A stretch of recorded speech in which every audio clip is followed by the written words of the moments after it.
I've always had a fascination with mechanical devices, having been in the electronics industry. So I started life doing mechanical things, which I've done for many years. So really I've gone back to what I did when I was a teenager.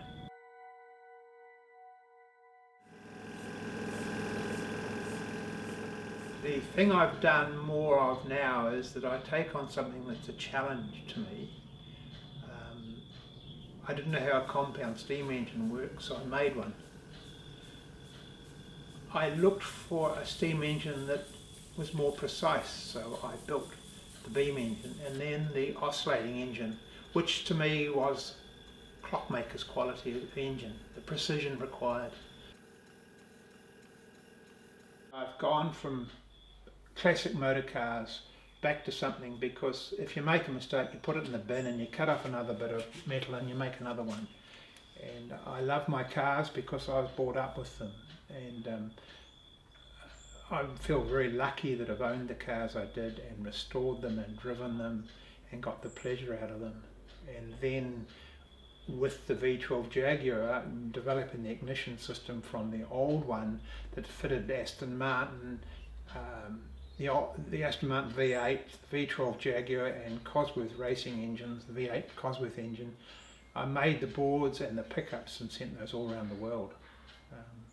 I did that for about 11 or 12 years.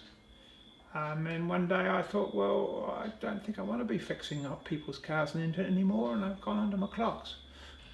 I got back into clocks. The fascination with after I built the first one to make the next one even better. So now I've gone to a mechanical clock that works out the days of a month, whether it's got 30, 31, or it's a leap year, or it's Monday, it's got a second hand. Then the challenge came, you need to buy gear cutters, and when I wrote to the manufacturer in England, they didn't reply to my emails, so I thought, I'm going to make my own cutters now, how do I do that? So I set about learning how to make gear cutters for a clockmaker. Now there's not a lot of information, and people then said pinion cutters are hard to make. So I decided I was going to make the hard ones, which I've done. Restoration to me is, it must be kept absolutely as original. So you can repair the old grandfather clock, which is 1680, that's in the hallway. All the pivots are very worn out in it, but I won't rebush it until it stops going. And the intriguing thing about that is last year it stopped, and 25 years ago I took it to a watchmaker to fix it. And what I found is that he had actually arrowdited part of the pendulum together, and that had, just by pulse, the arrowdite failed after 25 years. So I pulled it out and had a look, and one tap with a punch fixed the clock as original.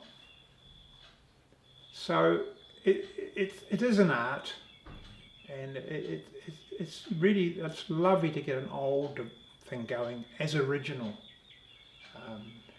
The other clock in the lounge, there were some parts missing on the strike mechanism, and I searched the web to try and find out.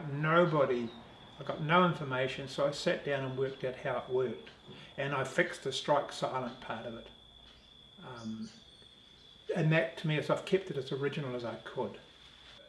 I think the big pleasure you get when you get an old brass dial, the silver's been polished off it, and put it back to original, and seeing how magnificent that clock looks.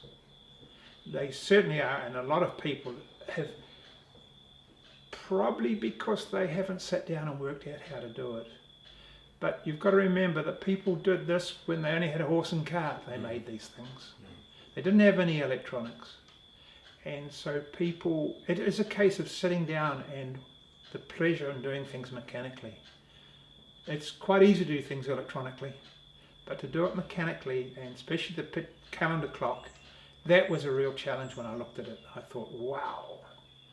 And doing all those date mechanisms, the book you can't actually understand, you have to put it together to then work out how it works. It's a bit like a compound steam engine. You have to actually put it together and then to understand how it all works. So that really is what it's all about.